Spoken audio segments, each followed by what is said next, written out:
Hi everyone, so today I'm going to show you how to fold and unfold this Evercross H5 second generation brand new electric scooter.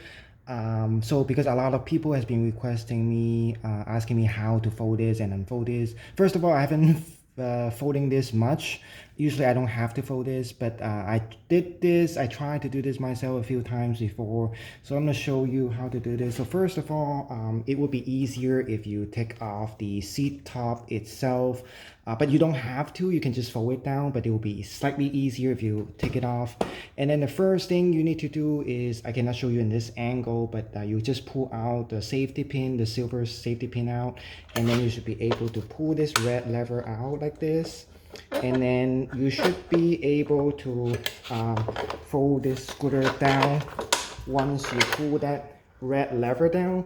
So as you can see, it's now it's folded. So folding is easier than unfolding. That's how I found it myself. So just you can test it out. You can wiggle this a little bit, make sure it's secure.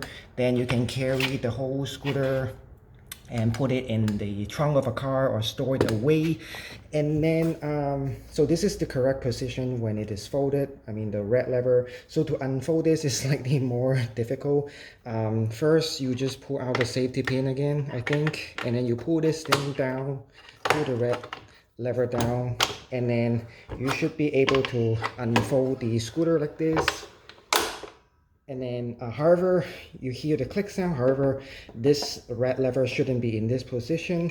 So again, you pull the safety pin out, you pull this thing, and then you try to wiggle it, and then you push this down all the way. And then this is how the red lever should be. It should be all the way in, and then you just put in the safety pin. Make sure it's all the way in, and then you hear a click sound, and this thing is not moving again. That's how it should be. So this is now how you unfold this Evercross H5 electric scooter. So feel free to ask any question. I tried out myself a few times. It's not the easiest folding mechanism, not the most user-friendly. I have to try this a couple of times before I make this. I successfully fold and unfold this. Again, it's easier if you take off the seat, but you don't have to do that. You can just fold it down. So anyway, thanks for watching and have a nice day.